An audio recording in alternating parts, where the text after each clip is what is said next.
This is Kerrigan & Company. Did you know that more than 90% of cyber attacks can be prevented? Focus Technology helps organizations create a cybersecurity framework to minimize your risk of being attacked.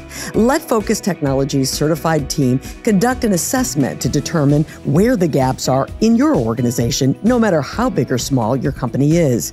Utilizing the industry's best tools, Focus Technology security operations team will monitor and stop bad actors before it's too late. Contact Focus Technology today at focustsi.com and secure your company's most valuable assets. That's focustsi.com. A&B Burger in Beverly and A&B Kitchen and Bar in Boston are redefining guest expectations of a casual restaurant. Both A&B restaurant locations are focused on hospitality, creative menus, and delicious food and drinks. Now, I've been to both restaurants many times and loved everything I've tried. Get to A&B Burger on Cabot Street in Beverly or head across the street from our studio at the TD Garden to A&B Kitchen and Bar in Boston today and experience the A&B difference yourself. I promise you're going to love it. Hey everybody, it's Kim Kerrigan coming up on this episode of Kerrigan & Company. It's all about the music. This is Kerrigan & Company. Kerrigan & Company is here for you. Yes, Kerrigan & Company is here for you. Welcome everybody to Kerrigan & Company. Great to have you with us today. We've got a great show planned for you, of course, presented by A&B Burger. We're talking music today, all different kinds of subjects related to music. And my co-host is a music lover. He comes from a family of music. He's got a podcast about music, and he's also a voice that you know from a local radio station, WBZ News. I am happy to have with me today Drew Molholland. It's great to have you. It's great to see you again. When people hear your voice, I know they go, oh, I know that voice. I know that voice. I guess it's a typical radio thing, right? Well, not always. Yeah. Be happy that people recognize it the minute that they see it. Yeah. How long have you been with WBZ? Somebody asked me this the other day, and I actually got it wrong. But it was 2009, so 15 years now. I didn't realize it was that long ago. It was I interned at WBZ Radio when we were back on Soldiers Field Road, my junior year of college. And I came out, went back, and they liked me apparently and brought me on, and many different roles. Started as a writer, editor, and now I'm doing the on-air reporter thing. But yeah, so it's been that kind of transgression. It's been fun, It's great. That's terrific. Yeah. It feels like to me you primarily are doing kind of lifestyle stories, right, or lighter, which is great. I never. I try not to completely box myself in on that, but it does. I have kind of become like the de facto music guy when there's a concert in town, maybe because I like going to them too, and like I always raise my hand. I'll go take care of it. I'll cover it. Sure. So I guess that's kind of how those things happen a lot, is when you volunteer to do things and you kind of fall into that. Although I always like to say, any news story, we're all general assignment reporters, so you like to be able to handle everything, which I think I can do. But yeah, I kind of become the de facto news guy over there. I just recently saw and listened to you, right? Music guy, listened to you doing Boston Calling. Yes. Oh, what a trip that is. That is a long 3 days, let me tell you. Yeah. Drew, I remember when I first came to town and Boston Calling was just sort of in its infancy, Yeah. And it has just turned into a massive music festival. There is just so much to do, and they get so many great acts now. And it's, there's like too much to do. You have to literally look some stuff off and say, we'll get it another day. But I mean, as far as like covering that event, the people that run it are amazing. Like they just set up great spots for the media, and just, everything works. Wi-Fi, how important that can be when things are working and you're trying to turn things around quickly. And it's just, from that point of view, it's just a great event to cover. But yeah, it's, the 3 days in a row. They've been really lucky in recent years with weather. I think the last 3 years it's been like beautiful. Some hot days, but we won't complain. Hot is better than pouring rain, for sure. I guess, yeah. Although rain has its fun music moments too, but yeah, no, it's just, that's been a great event to cover, and I usually do all 3 days, I think, and even the organizers joke about that event. That weekend, Memorial Day weekend, people are either on the Cape, Maine or New Hampshire, or they're there at Boston Calling. That's exactly right. Yeah. You have a podcast in the afternoon. It's called Afternoon Drive. Yes. Yep. I don't know when you I have no idea idea what time you do it. It's in the afternoon. We're a little all over the map sometimes, Yeah. but I love the concept, and it's this idea of having local musicians come in and they play. Yeah. And it's really, really cool. How long have you been doing that? For a few years, It's like right? 6 or 7 now. Yeah, it's funny. It's actually, there's an interesting connection between that and how I ended up being on the air at WBZ, because I was doing a lot of writing for WBZ, but I came out of college wanting to be on the air, and then we look at pros like yourself and you say, "Ooh, I need some work," and it's one of those things where I went up to my boss and said, "What do I need to do? Here are demo tapes. And these are fine, but you don't start in Boston," was what my first boss said to me. The one who hired me, I will always be grateful for, but he said, "You don't start in Boston. Usually go find a smaller station," which is what we were told back in those days, and I couldn't go to Iowa because I had a lot of connections here. So I found this little station in Newburyport that has now shut down, but then another station tried to fill that void. But that first job in Newburyport, I traveled around and called Newburyport Clippers hockey. Big hockey community in Newburyport, and every single game we covered for that local radio station. If that bus went to Springfield, I was right behind it. You were in the car behind them. And it was a great experience. It was like on, and I remember the first game we did, the Zamboni broke. And for 2 hours, there were no, you can go to commercial whenever you need, but we don't have that many. So you had to fill that 2 hours. Yeah. And it was like a great experience of just having to, be up there in the little crow's nest, we called it, and just trying to fill time. And so that's kind of how I started. And then that station folded. Another Newburyport station filled the void. And I said, I didn't want to do sports. I want to do this music thing. And that was the genesis of it. It's terrific. And through the years, my gosh, how many musicians have you had on there? Oh, man. Yeah. I don't even, that's an interesting question. I'm not even sure. Yeah. And I as sitting and watching, I was watching on YouTube. And I was thinking about what a great opportunity for so many of these young people and these local folks, because that's how people get found on YouTube like that. And they get that chance to be on a show like yours. So it's a cool show. I really like it. That was the whole point. I was kind of living, I like to go out and see music, and I would never go out for the food. I was always go out for the music, and that would be like the restaurant choice or whatever. And I would stumble upon these people. How is that person not like a star? That's an original song. Those are great songs. And so that's where I had the idea to do it. And all those musicians are so grateful. And then they end up having fun when they're on there too. So it's like the best advertising ever is word of mouth. You know who you should have on? You should have this person. And then that's, at this point, I really don't even have to do too much searching, because it's like, people are, they're happy to, they're calling you. Which is nice. Absolutely. Afternoon Drive is the name, folks, so be sure that you check that out. Yes, Joppa Radio up there in Newburyport. Everything's Joppa in Newburyport. It's the old fishing community. Oh, I didn't realize that. Yeah, Joppa running clubs. There's Joppa everything. There you go. I've learned something new today. Your dad was a musician, is a musician, shouldn't say was. The man can sing, The man can sing. Tell everybody, Roundabout, right? Roundabout was his, it's funny. I always thought those guys were all my uncles for many years, because I had no idea you weren't related to them. It was kind of a rude awakening when they're not blood.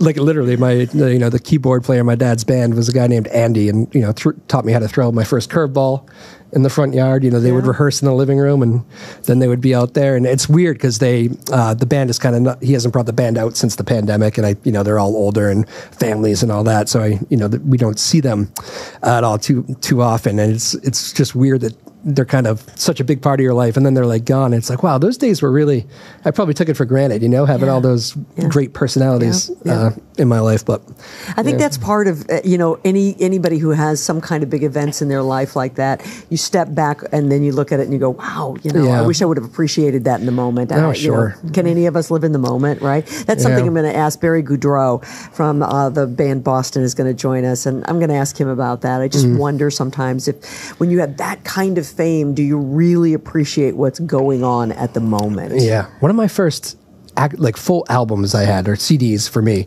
but was that Boston album. Was it? It was one of the ones that I really I had my own thing, and when I started getting into music, but there was one of the things I remember my dad and I connecting with, and I heard my dad probably playing it. I said, that's great, I love that. And then we listened to the whole thing, and it was just one of those great full albums. They're an amazing story that has a lot of back twists and turns associated with it, and a long time coming. I think all big hits, people think, oh, they just walked right in and became a star, and that's not necessarily the case. But a great interview coming up, and we're going to look forward to that. We do this thing here called Focus Technology Fast 5. Have you heard of it? I have. I'm nervous. Wow, he says that. So it's just 5 rapid questions, and you can answer them to the best of your ability. Okay. Focus Technology is your trusted IT partner for cybersecurity, cloud, and managed services. So, Drew, are you ready? I am ready. All right, here we go. If you could play one new instrument, what would it be? Piano. Piano. Favorite genre of music? Rock. Who was your celebrity, we'll call crush, when you were a teenager? Ooh, that first Britney Spears MTV phase was important. Everybody loved her. Didn't make any difference, and we all wanted to be her at that point. What's your guilty pleasure when it comes to TV? Seinfeld or tennis. I watch a lot of tennis. I'm kind of a tennis nerd. So yeah, you were a tennis player. We'll talk about that. Favorite part of being on the radio? I think just getting up every morning and not knowing what the day has in front of you, Yeah.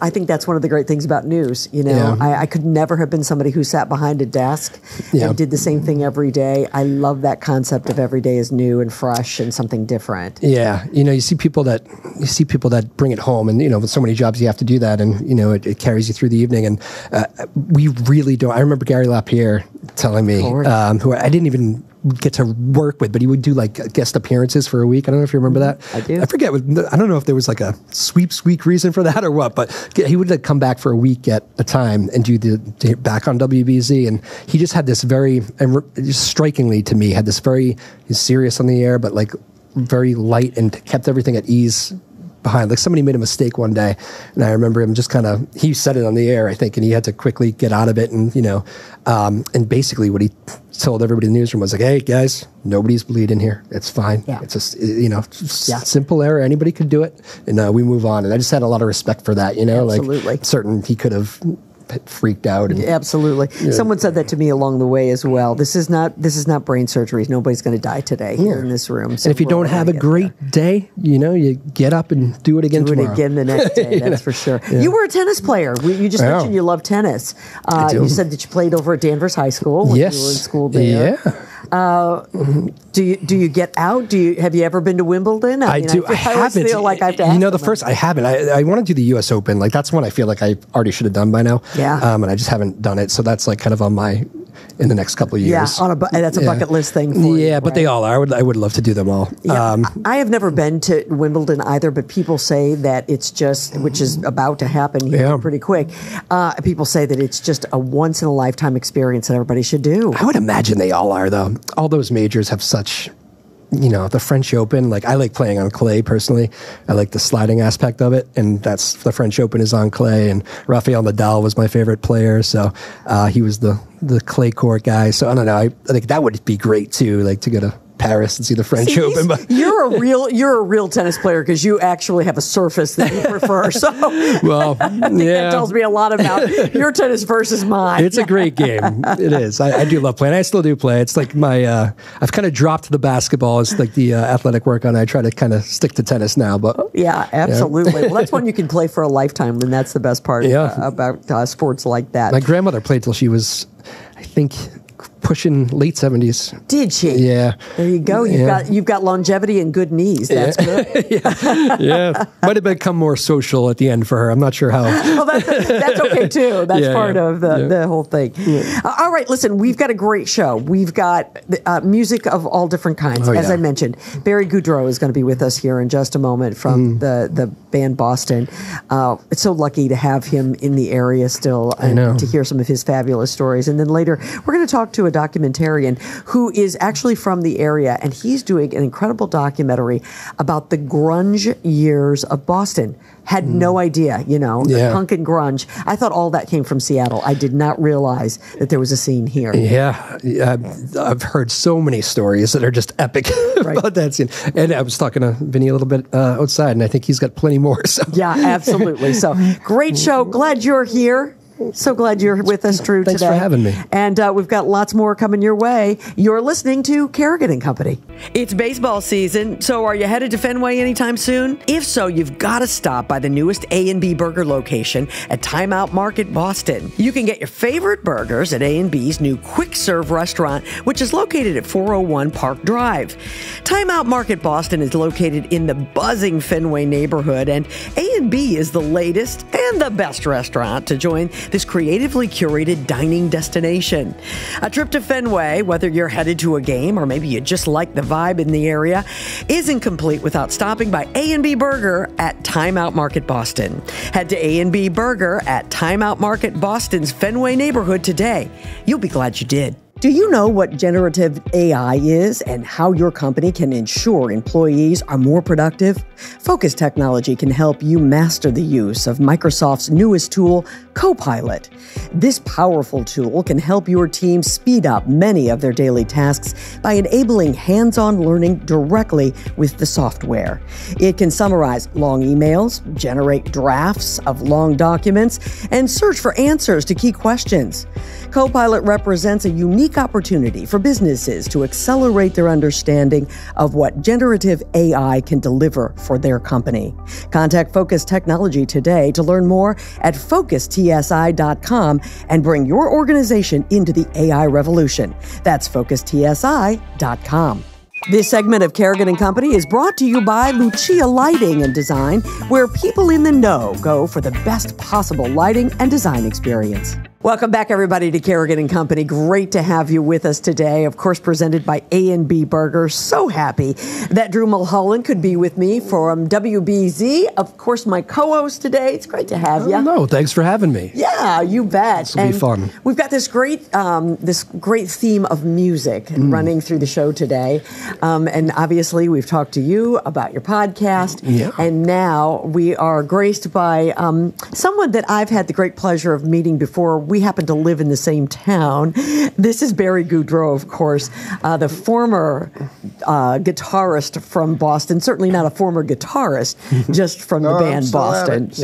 I know you are. Great to see you. Hey, great to be out. We were just chatting a little bit about the last time we'd seen each other, which was during an interview that we had in Swampscott. But I sometimes will see you in the grocery store. I know you're a great cook. Yeah. So sometimes I'll see you in the grocery store. Yeah. Place where friends meet. Yeah, that's exactly right. A place where friends meet. Tell me, how is life treating Barry Goudreau, a great rocker? Life is great. Life is great. I'm still out doing shows. In fact, I'm playing the winery right around the corner this weekend with my own band, Barry Goudreau's Engine Room. Right. We do original material and, some of the Boston hits. Yeah. But I'm also in another band, the American Vinyl All-Star Band. And we do maybe half a dozen shows a year, but it includes Jeff Skunk Baxter, who was in Steely Dan and the Doobie Brothers. We have Leroy Romans, who was in the Wailers. Marcy Thomas, who was with James Brown Band. Wow. So we cover all those different acts. So for me, it's a great group of guys, but it's fun to play all those different styles of music. Absolutely. It must be interesting for you being on the middle of the day here like this. The musician hours. Those days are long over. I usually stay up for the evening news, and then I'm down. You have those two projects, and you've had other ones too. What's it like finding success? Because when somebody has a big band like Boston and then finds success in later years, different bands, it must be very rewarding for you. Oh, absolutely. Of course, Boston, it was way past any expectations we had. That was so incredibly popular. And, we sold 17 million records on the first record. And I've had other acts since then. I had a band, Orion Hunter, in the 80s, and then another band, RTZ, in the 90s. And we had some success with that, relative to Boston. Mm-hmm. Not Right. at quite the same level, but it's original music. I'm expressing myself, and it's it's great. Yeah. It's great. Barry, I know you've been asked this before, but I'm going to ask it again. I mean, when you look back on that, and I know you just said just a second ago, you know, it went so beyond any expectations at the time. That must feel like a completely different life. And you look back on it, does it seem like it was your experience? Yeah, it does. It does seem like it was a long time ago because it was a long time ago. But you know, we were trying to get a record contract for years and years, and constantly getting turned down. So when we finally got a record contract and made a record, we thought, you know, if we could sell 200,000 records, then we'd have a chance to make another record and maybe have a career in music. And we sold 1 million records in the first few weeks, so it was just way beyond anything we ever could have expected.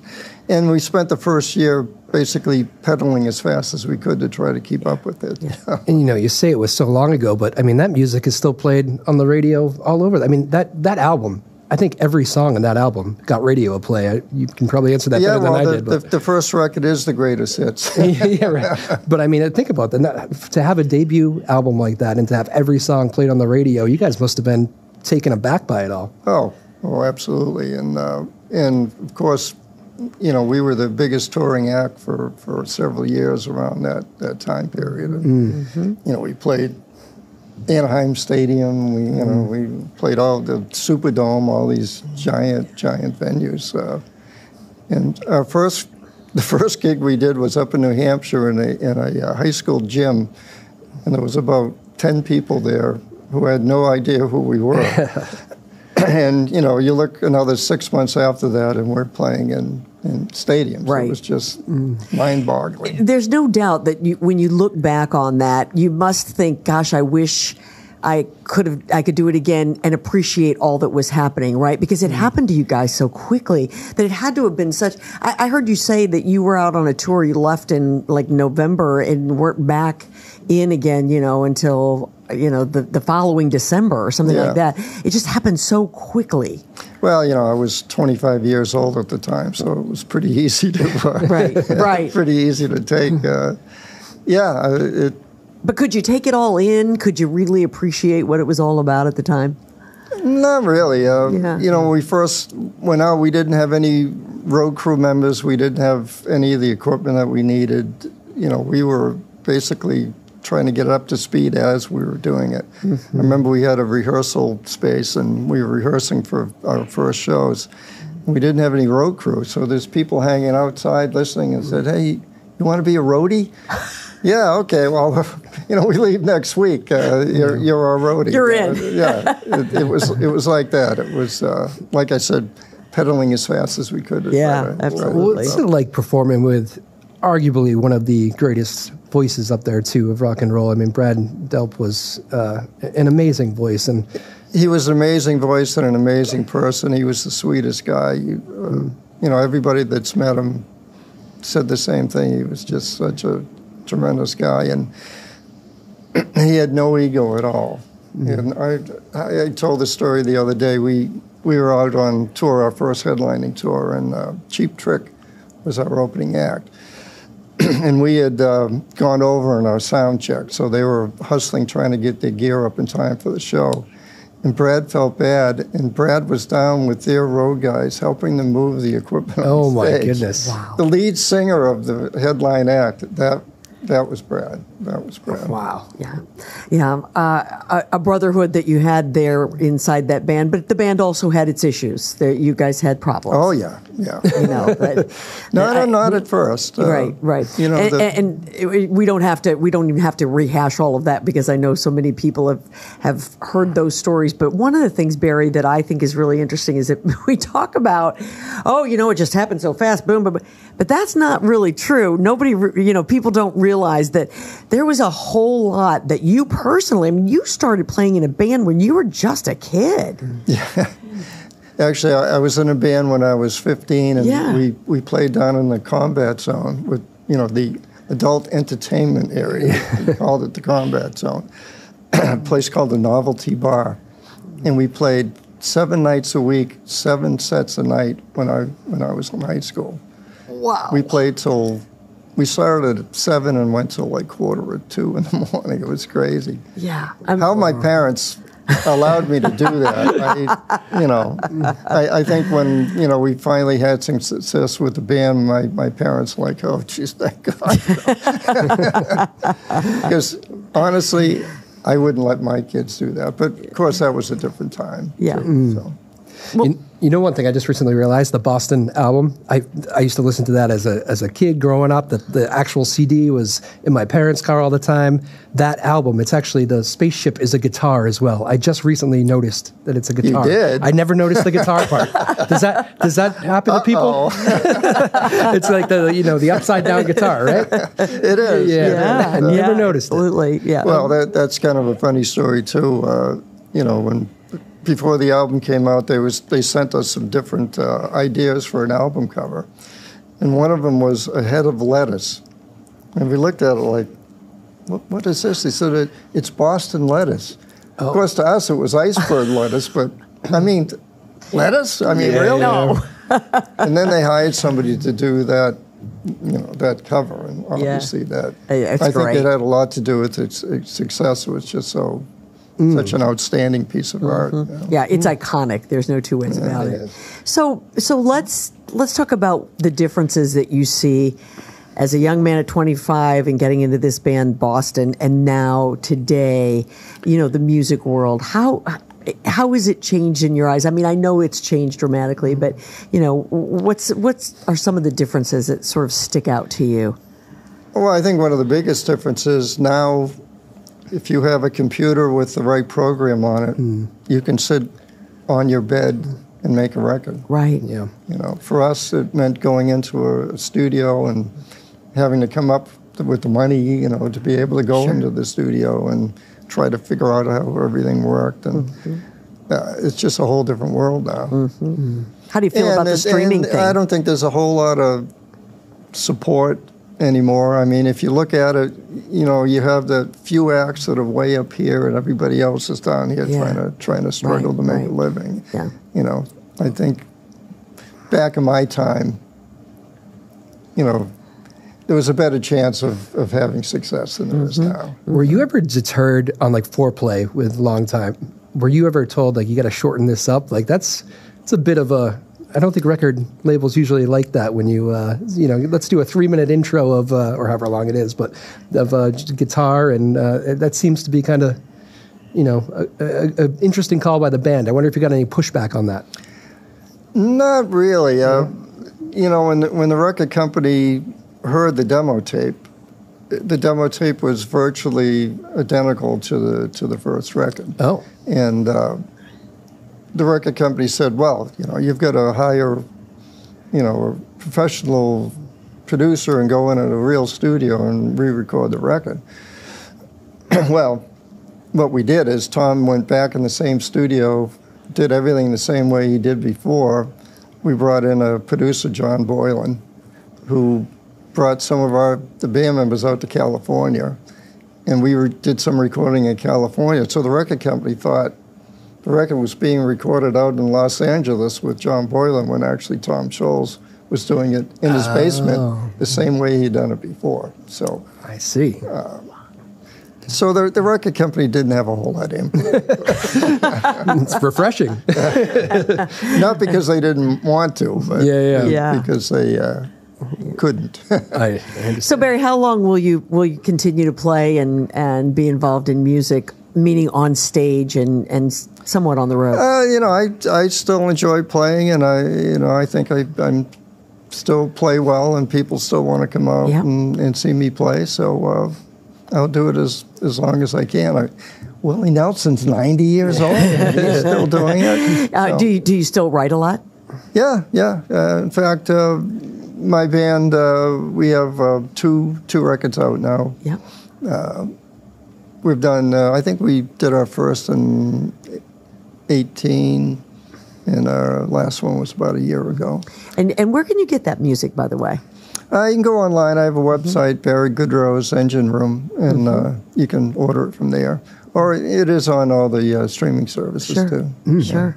Outstanding. I think when you look back, you've lost band members now over the years, and probably from several of the bands you've been in over the years. It must be cool to have the pieces of music, though, left over to go back to and maybe remember old friends and remember times like that. Is that something you do? Do you find yourself reflecting, or not so much? Honestly, I don't listen to a lot of music. Most of my listening is in the car, and I really don't listen to anything that I've done in the past. I hear the Boston stuff a lot because it's on the radio. But a lot of great memories, like we were talking about Brad. Of course, Brad passed away way back in 2007, and miss him every day. And of course, Sib Hashman, who was the drummer of Boston. When I talked about being in a band when I was 15, it was with Sib. So, we go back, went way, way back. And unfortunately, he passed away on stage when we were doing a cruise down in the Caribbean. So that was pretty awful. But, I look back at a lot of really great times and, great people. Barry, my last question for you. What do the kids and the grandkids think? Do they have an appreciation for it? As they get older, my son's daughter is 9 now. Yeah. And she has a pretty good grasp of it because, the teachers, your name's Goudreau? Barry Goudreau? And so she's picked up on it. The younger kids, not really. You're just grandpa to them. Yeah, which is fine with me. Barry, I'm so glad you could come in. Thank you so much for being a part of the show. And I'm thrilled that you continue to make music. I mean, you are one heck of a guitarist, and you don't need me telling you that, but it is true. I'll take it. Barry Goudreau, thank you very, very much. I'll see you at the grocery store. And I will see you at the grocery store. I'm going to come for a good, how about a meal? I'll go for that if you want to invite me for a good meal. This is Kerrigan & Company. Longer days that melt into warm summer nights. It's my favorite time of year. I love to spend time on my patio with family and friends, or just curled up in a chair with a good book. However, you can't read or entertain in the dark. That's where my friends at Lucia Lighting and Design come in. Whether you're changing fixtures to enhance the beauty of your property or thinking about safety and security, the experts at Lucia Lighting will help you find the perfect outdoor lighting for you. Get started by scrolling through their website at lucialighting.com and then make an appointment to visit their magnificent showroom located in Lynn, Massachusetts. If you like rum, you're going to love Rumson's Rum, New England's most award-winning rum brand. Rumson creates distinctive and savory flavor profiles by hand-selecting and marrying the finest barrel-aged Caribbean rums. The spirits are then blended and finished in the New England Rum House. Choose from Rumson's Gold, Spice, Grand Reserve, or Coffee Rum, which is smooth and sweet with a warm roasted coffee flavor, a hint of vanilla, and a decadent buttery finish. Find Rumson's at liquor stores or ask for it at your favorite restaurant. Learn more at rumsons.com. That's rumsons.com. Rumsons. Life lived, life enjoyed. This segment of Kerrigan & Company is brought to you by Bill Haney's North Shore Music Theater. Get your tickets to Frozen, running July 9th through the 28th at nmst.org. Welcome back, everybody. This is Kerrigan & Company, and we're glad that you are with us. Of course, brought to you by A&B Burger.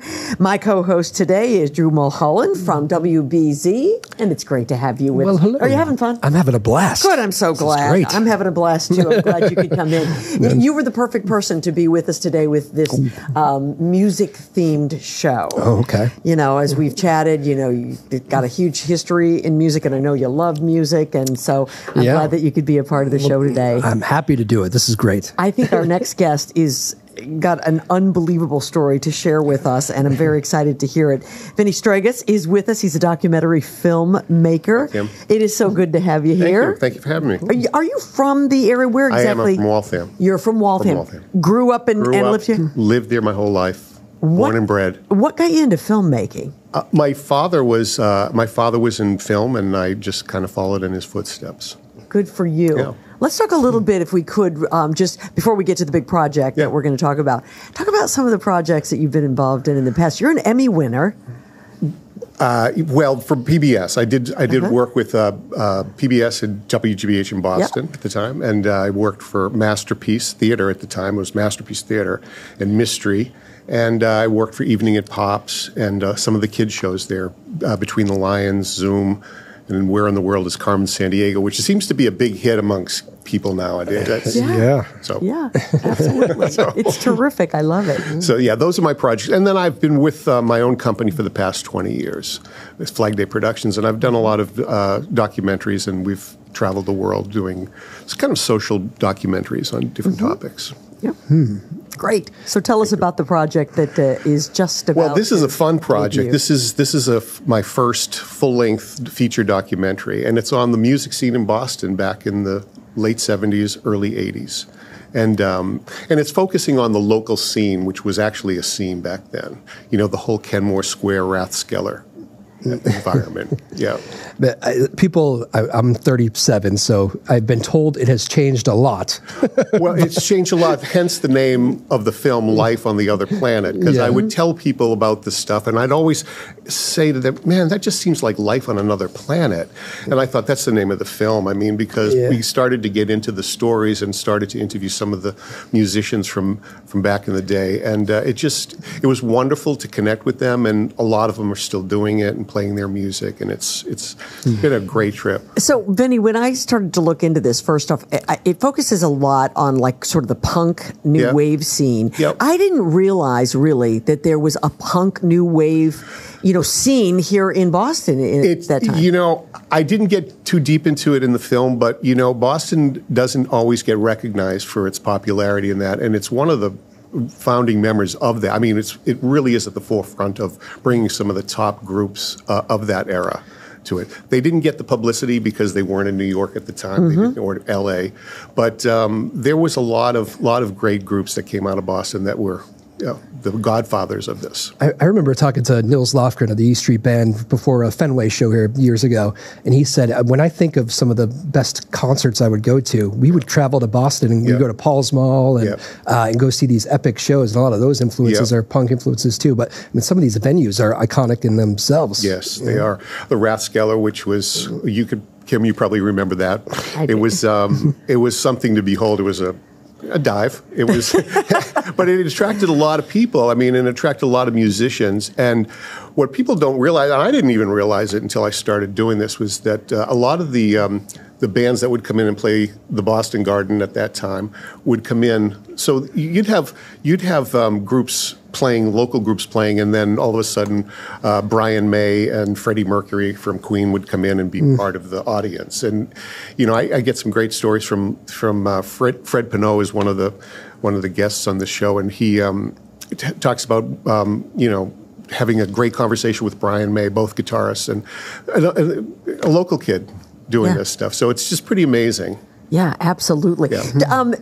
Talk to us and share maybe a couple of the stories that you heard from some of the musicians who are still around, and what they say about that time and why they think Boston was such an influence.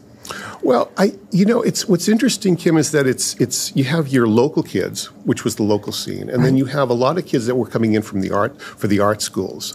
So you got a different flavor from both. So you had groups like the Real Kids, which were, again, one of the founding members of the punk scene, not only in just Boston, but throughout the country. Right. And the Nervous Eaters, and they were groups that were local guys, and they created a scene at the Rathskeller. But also, too, you had the groups like Human Sexual Response and Mission of Burma, which were more arty, from the art school influence. And it was just a very different mixture, but it was all flavors at the Rat. And I think everybody looks fondly back on that time, and it's hard to capture one story specifically, but Drew, I'm sorry, I'm jumping in on you here just real quickly. Really interesting. I hadn't thought about the fact that obviously this would be a huge music scene because of the schools and all of these kids who would want to get together and, put together music like that, and then maybe ultimately take it back to wherever they came from, which made that spread, I guess, huh? Well, and also, too, it's a college town, so you had all the college students here. Right. And back then, during the heyday of this, the drinking age was 18. So you got a lot of people that were in clubs that are not in clubs nowadays. But it was a big crowd, and there were many clubs that opened up after this scene, and this scene actually created a path for all these clubs to open up. And all these bands are stealing from each other too, in a good way, in an honest way. But it's funny. I talked to a lot of them, and I asked them if there was a competition, and they all said no. There was no competition. We all had fondness, and they do. I mean, they all speak fondly of one another, and I'm sure there was some rivalries, but I think maybe the rivalries fueled writing better music from each band, Did they talk about why that genre of music took off at that time? I think it was no. I think what really, if you ask anybody in different scenes of the country, different parts of the country, you get different answers, but mostly it comes back to there was such the city itself, Boston itself, was going through some tough times at that time, and it wasn't the city it is today. And I think there was a lot of strife in these major cities. So, and you also had the Vietnam War was just ending. You had a lot of different kinds of tension than we have today. Yeah. And it kind of sparked this kind of movement. And also, too, a lot of them feel like a lot of the rock and roll bands at that time, they were tired of the 10-minute guitar solos and the arena band rock, and they wanted to just go back to really kind of raw, rough rock and roll. I always wonder if the old school punk bands would look at kind of how punk music progressed into the the Blink-182s of the world. Would they be more mortified by that, or kind of proud that it took on a different life? I think they're proud. I mean, again, a lot of these folks were influences on people, and you can cite bands like Nirvana who had influence. I think Mission of Burma was an influence on them. So there's a lot of these people that had a lot of influence. So you've enjoyed making this documentary? I loved it. Awesome. I've been doing it for 3 years now, and I'm just winding up now. Fantastic. Where are we going to see it? How are we going to do it? Well, I hopefully we'll have a premiere date in Boston, and it's going to be September. I hope. It's been put off many, many times, but we're getting close, and we're getting very close to finishing it, and September. How about the life of making a documentary? It's changed a lot over the last decade, right? Technology and... it has, but I'm kind of old school and all that stuff. Yeah, I just kind of get my camera and go out there and do it, and I'm kind of a solo act most of the time, unless I need a big crew to go into an Even venue. like the venue, the world of like Netflix, though, and everything. I mean, it must give you an avenue. It just seems like anybody who wants to make a documentary. For opportunities. Yeah, absolutely. Absolutely. It's just, it's fun. It's fun. It's you're telling a story, you're telling your personal story. I hope people can see your point of view on some of it. But this is everybody in this film's point of view, which is I interviewed over 20 musicians, different bands from different areas. So not only the punk, I wanted to also point out that a lot of the bands were groups like the Atlantics and the Stompers, which were more mainstream rock and roll at the time. And what about the Pixies and some of those? A little later. Guys? Okay. So my focus really is between 75, 77, 76, 77, all the way up to about 83, 84. Sal Baglio and the Stompers, right? Sal Baglio and the Stompers, yep. People, I don't think missing the heyday of them. I don't think I could quite picture how big they were in this Boston specific. They were huge. It's crazy because they were huge, and they joke. We talked about there was no social media. The social media was putting a flyer on a telephone post. That was it. So those were the things that. Again, life on another planet. Betty, did many of those artists go on to do anything else as you've talked to them, or all had? They still do. The Nervous Eaters actually had just put out their second album with Wicked Cool Records, which is Steven Van Zandt's company, and so you don't hear about them again because I think people our age aren't going on Instagram as much and doing all that stuff, but they're still looking for the flyers on the telephone pole. To find out these venues. But no, they're doing a lot of great stuff. Willie Alexander, I believe, has just turned 80, I think. he's still performing, and he looks great, and he sounds great, and all these guys are amazing. Wow. Well, that is very, very exciting. Is there another project in the works? If you wrap this one up by the fall? No, it will be a dramatic film in the fall. Yeah. Hopefully, that's something that I've been writing for a while. Really? Yeah. Well, that's amazing that you just said that, because when we talked about documentaries, I was wondering, is there anything else that you'd like to do? Yes, I'd like to do a feature drama. Is there always something else? There's always something else. Well, when you announce that, will you come back and Absolutely. will you chat about it? Me, of course. Okay, terrific. Thank you. In the meantime, the documentary we're sort of shooting for September. Yes. You hope to have that out, and I'll have more information for you, and we can put this up on I have a website, but it doesn't have a lot of material on it yet. But okay. We're getting there. Well, as soon as it's ready to go, we'll be anxious to hear. But Thank you. I'm so glad that you could come in. I wanted you to be a part of this music show, because I'm thrilled. I think this is a really cool thing that a lot of people maybe are not aware of. Yeah. The scene that existed. Yeah. So it's funny because a lot of folks don't realize, oh my God, they're still performing, and I'm like, yeah, right. They are still performing. You just have to look a little deeper, and you'll find them. I was looking at something while researching this a bit, and there was apparently a lot of pictures that were recovered from that time period and at the Rat, and they exist out there now. I think there must have recently been, in a gallery somewhere, and it's hard to believe that those folks now would be in their 80s. Oh my God, yeah. Yeah, it is. It's incredible. And I was fortunate enough to interview Jimmy Harold, who was the owner of the Rathskeller. He passed away probably about 2 months after the interview, and gave me a great interview, and he was vital to the whole thing, because he was the Hilly Christie of Boston, which was the CBGB's owner at that time. Wow, that's terrific. I saw 80-year-old Mick Jagger last month. I think 80's like the new 60 or something. I don't know. That guy's unbelievable. Well, if you saw Willie Alexander, you'd think that too. Really? Absolutely. It's fantastic. Absolutely. That's good. That's encouraging for everyone. Yes, absolutely. Penny, thank you so much for being a part of the show. Great to see continued success. Thank you. This is Kerrigan and Company. Prepare to let it go at North Shore Music Theater's magical production of Disney's Frozen, live on stage at Bill Haney's North Shore Music Theater from July 9th through July 28th. Tickets at nsmt.org. Summer's a great time of year. Lots of outdoor activities that are tons of fun, but it can also be tough on your skin. Between the sweat, the sunscreen, salt water, and heat, skin takes a beating, and that's why I'm suggesting that you book a free consultation with the team at Sienna Aesthetics in Beverly. Sienna offers the latest technology in skincare. The medically trained staff will help you determine the best treatment for your skin that'll make you feel like $1 million during the summer months and for the whole year. Whether it's a great relaxing facial, Botox injections, or fillers, you'll leave Sienna looking and feeling your best. I should know. I'm a customer. Set up your free consultation today. Go to siennaaesthetics.com. That's siennaaesthetics.com. Tell them Kim sent you. This segment of Kerrigan and Company is brought to you by Sienna Aesthetics Medical Spa. Take years off your face with the very latest technologies at Sienna Aesthetics in Beverly. Welcome back, everybody. It's time to wrap things up. This edition of Kerrigan and Company brought to us by A&B Burger. Drew Molholland has been my co-host today. This has been fun, huh? I've loved it, yeah. Yeah. How do you like our studio, by the way? It's great. I was just thinking, last time I was here was covering the Celtics championship.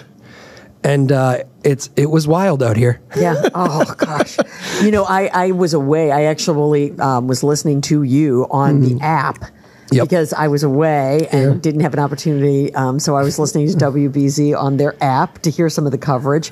What a great couple of weeks Boston has had. And as a news person, this has probably just been a ball. It is fun. I mean, when you win championships, it's like, then you do the parades, and I don't, I've done plenty of those, and I actually thought this time I was like, all right, parade, it's going to be a hot day, it's been a long week, gear yourself up. And I realized once I got there, I was like, these things are just fun. Oh, you get the adrenaline, everybody's in a good mood, and I thought it was a well-behaved crowd, too. Well, I have to tell you, I would say a parade in June is a whole lot better than a parade in February, which we had a number of those. Not knocking the Patriots, we love them, but those were tough parades. That is true. For sure.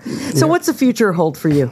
Oh, I don't know. we'll see what tomorrow holds. That's Yeah. good. No, I'm just kind of doing getting up early, and we talked a little bit about this off the air. We kind of like the mornings, and that's a blessing and a curse. It's I love getting up ahead of everybody and getting the news ready for your drive to work. So that's good. Sleep, we just got to kind of find our pockets of that. That's it. You just spend the rest of the day trying to figure out how to sleep. You said that if you could play another instrument, it would be the piano. Do you play more than... I can play guitar. You play guitar? Yep. Yeah. And do you... Not like Barry.